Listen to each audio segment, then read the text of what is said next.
Okay, good afternoon everyone, or almost good evening. I'd just like to say thank you to anyone who's made it through the whole day of talks. I think you've been very, very brave. So I'm going to be talking today about pubs. And yes, I'm going to be asking whether or not pubs are going to disappear, or whether they're going to be completely extinct, or whether we're going to keep them. And my real feeling is that pubs are going to stay with us. There are challenges to pubs at the moment, but I think they are going to be with us for a long time. Just to give you a little bit of background, I've always loved pubs. I have fond memories of when I was a child, running around pub beer gardens, chicken in a basket. I'm obviously of a certain age if I can remember a chicken in a basket. Going to university, I used to go through different cities, explore pubs, and now I couldn't imagine anything better than sitting in a lovely warm pub by a fire with a pint of beer with my husband chatting about the day. And I want you to all think about that, hopefully, as you go away tonight. I did think about the title of this. So, rumours of the death of the pub are greatly exaggerated. I wondered whether it should actually be, are rumours of the death of the pub greatly exaggerated? But I've gone for the much more positive view that no, it is exaggerated. Pubs are going to survive and they are going to be with us for a long time. But let's just have a couple of depressing moments first. You don't have to go very far at the moment to see really bad headlines saying how difficult it is for pubs at the moment. Research by the Atlas Group, published in 2023 in September, said that 2 pubs a day closed in the first 6 months of 2023. And we have seen no sign that that has gone down in the rest of 2023 or even in 2024, with quite a few closures already announced in these first few weeks of 2024. This is a continuing trend. In 2000, we had about 60,000 pubs in the UK. Now we have a little over 46,000. So why are pubs struggling? Why are they closing? There is no one single reason for this. Firstly, there's things like competition from home entertainment. As our home entertainment systems have got much better, people are simply staying at home rather than going out for entertainment. There is competition from supermarkets who can discount their alcohol so much more effectively and strongly than pubs can, so that's another form of competition. And in rural areas, some pub buildings are simply worth more as residential accommodation than they are as pubs, so often they're closed down. Recently, the cost of living crisis has had an extreme effect on pubs and fueled these recent pub closures. Pub energy prices have gone through the roof, supplier prices have gone through the roof, and pubs are struggling to make any profit, let alone survive. This is also, of course, hitting customers. Between 2022 and 2023, the price of a pint saw over a 12% increase. This is a massive increase when you think if you might go to the pub for a few pints, it is putting that cost up. So the cost of it to consumers, the cost of it to pubs is causing a lot of pubs to fail, and this is a really terrible situation for pubs at the moment. However, I have to accentuate at this point that threats against pubs are not new. Pubs have struggled to survive for almost their whole history. Temperance campaigners tried to get rid of pubs, saying they were evil and too much of a temptation. Urban redevelopment programs have tried to get rid of pubs. Big brewers who in the 1960s, 70s and 80s ran most of the pubs in this country would close them down without thought for the communities around them. And also, it is geographically dispersed. Cities and town centres are actually seeing an increase in pubs, largely because of the trend in micro-pubs. Affluent suburban areas are also seeing an increase in pubs, but it is non-affluent suburban areas and it is rural areas that we are really seeing as struggling within these pub issues at the moment. So what do we need to do to save pubs? What are people doing to save pubs? First of all, we need to celebrate the value of pubs, and that's to celebrate their economic value in terms of the jobs they bring, the turnover they bring, and the knock-ons through the supply chain, so who they buy their produce from, the different tradesmen that they might bring in and tradeswomen to do things like plumbing and electrics. Social value through community cohesion, but also through the idea that they tackle isolation and loneliness and they're a community space for many people. And cultural value, heritage and historical aspects of pubs are really important, especially for tourism and people coming into the country. And remember that lots of pubs have picked up some of the community elements that other things have disappeared. So while we've seen community shops disappear, while we've seen post office disappear, sometimes it is the pub that is picking up those services. So they are vitally important to our communities. We desperately need better protection for pubs. We desperately need better protection in terms of heritage protection for the buildings. We also need lower VAT rates and lower beer duty rates to help pubs survive. But one of the things that is often looked over in terms of pubs is one of the key things for pubs to survive is consumers. You can't survive as a pub if you don't have consumers. And that's where our work really comes in. Amazingly, though, there's not actually that much work about pub consumers. You would think, as there's so many pub consumers in the world and in the country, there would be lots of research. But actually, that's just simply not the case. We don't know a lot about pub consumers. What can we look at in terms of trends over the last 30, 40 years? Gender changes. 30 or 40 years, pubs were very much a male bastion. Do not make that think that there were no women in pubs. There were lots of women in pubs, but they felt quite isolated, those pubs. And still today, many women do not feel comfortable in pubs, but they are much more integrated than they ever have been.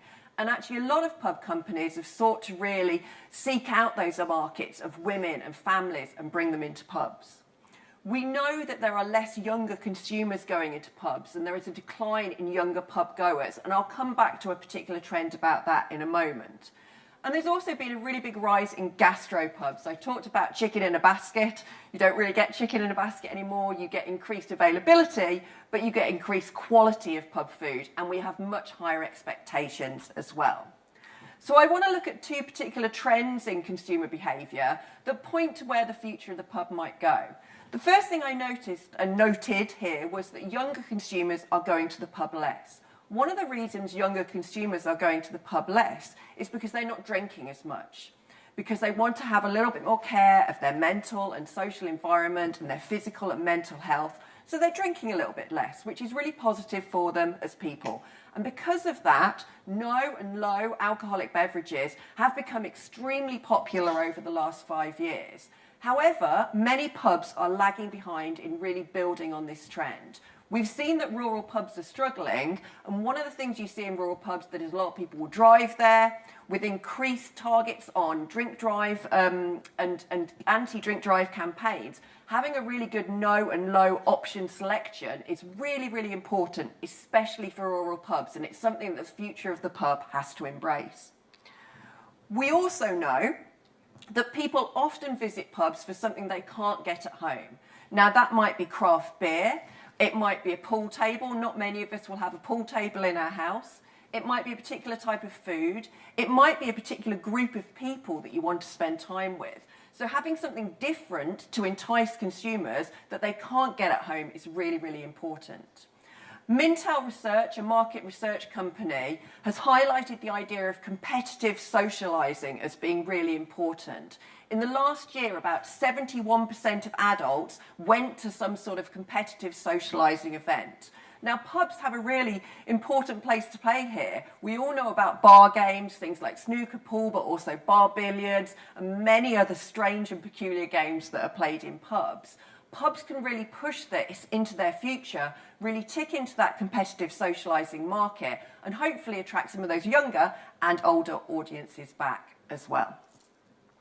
But we don't rely on just looking at the trends. We also do work ourselves to look at what pub goers are doing, what they like, how they're choosing pubs, how they're thinking about what they're drinking. And this just illustrates a little bit of some of the different ways in which we collect data. So you can see on the left-hand side we have a journaling app, and what we did is we took a pile of consumers, we got them to download a journaling app onto their phone, and we said, right, go as you normally would to different pubs for a number of weeks and note down everything you're drinking, where you're going, etc. These are my entries, so there's no ethical issue here of showing anyone else's entries. These are my entries. This is what I actually drank over that time. And from there, we could map people's pub visits, so we could see how many times they went to different pubs, whether there are any patterns in the locations of their pubs, and we could interview them. And then the right-hand side here, this is one of my PhD students, Molly, and this is a technique called queue sorting, where we look at different features, we mix them up, and we understand what people might be looking for in pubs. Perhaps strangely, we have looked at it through a foraging mindset. So what we've actually done is go, well, let's look at what animal foragers do, and can that help us to understand what pub goers are doing and how they're choosing the different pubs and beers that they go to. One of the key things that comes out in animal foraging models is the role of objectives, that actually everyone who's going out foraging goes with an objective in mind. And once you start talking to pub consumers, you start to realise some of those objectives. The biggest objective for most pub goers is social. They go out for socialists, to talk to people, to spend time with people. People might also go out for food, for example. They might go out to watch a particular sports event, which can also have social elements. And it's very clear that these can change over time between consumers and even within the same consumer. So on Friday, I might go to the pub, I might go to my local, and I might go there for social reasons to catch up on some village gossip. I haven't been very well so far in 2024. I haven't been to the pub. I don't know what's going on. So I'd go for social reasons. On Saturday, my parents might turn up and say, let's go out for a meal in the pub. So my objective then is much more about food. So I'm going to be looking for different things in the pubs I choose. And the different things of pubs that I can look at usually come into these four groupings. So location. Location has proved to be a massive part of what we're looking at, in that people want to go to places that are close. People will only travel to pubs if there's a really, really good reason to take them a little bit further. The closest decent pub is something we heard quite often. Tangible features like fixtures, fittings, seating, the pictures on the walls, you would think would come out quite strongly, but actually people don't mention them as much as you think. The one that really comes out in this is seating. Most of the people we talk to go, I really want a seat. So if you're running a pub and you haven't got enough seats, people are going to be walking out as soon as they walk in. The most important thing for most pub goers is the intangible atmosphere. And this really links with the idea that most people go to the pub for social reasons. And things that can really add and take away from this intangible atmosphere are staff training and knowledge, the service that is given by those people, and also the role of other consumers. We've all walked into a pub or a restaurant and it's been empty and there is absolutely no atmosphere. But that can change very quickly. 5 minutes later, it can be full of people and the atmosphere can be completely changed. So it's that intangible atmosphere that many people are looking for.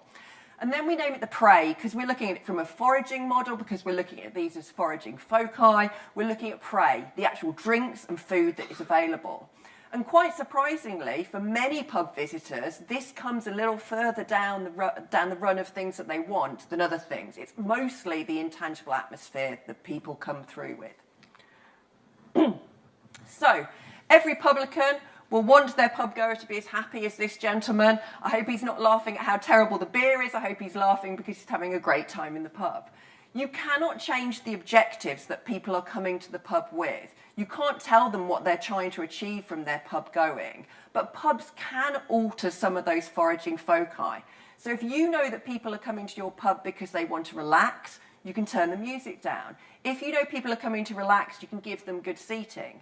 On the other side, if you know that they're coming to watch a big football game, you can give them big screens, you can give them fast service. And in city centres where we're seeing there is a growth of pubs going on, we're seeing that pubs are really segmenting themselves and specialising. So you might have a pub that particularly specialises in quiet pints. You might have a pub that specialises in entertainment, and you're more than likely to see pubs that specialise in gastro. But as we know, it's the rural pubs that are really suffering. And the danger with rural pubs is that because they might be the only pub for 5 miles, 10 miles, 15 or even 20, they're going to have people coming in with very different objectives for their visit to the pub. And those objectives could be completely conflicting. So you might have, for example, a family coming in who want a quiet meal, want to bring their dog. You might then have a Young Farmers Institute come in who are having rowdy drinks, throwing things around, enjoying themselves. Both are customers that rural pubs want, but they need to be able to satisfy the objectives of both of these types of customers and many more objectives going on simultaneously, which is really difficult for rural pubs. But to be able to survive and flourish, they really need to be able to do that. They may do it by sectioning off areas, they may do it by having different service in areas, for example. So, the future of pubs. I am very hopeful for the future of pubs. As I've said, that future And that background and history of pubs have always been threatened in one way or another, but they have always survived. They have always evolved and they have always adapted. There is a very specific financial challenge at the moment to pubs. I hope that will be quite short-lived. I hope that there will be government intervention to support both hospitality and pubs and to ensure that pubs really survive through this, hopefully, in the history of pubs, very small blip.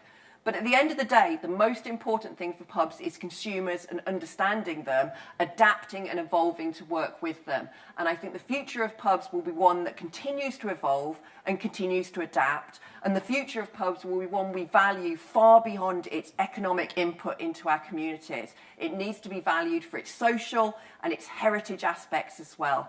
And I'm really, really hopeful about the future of the pub, and I hope you are too.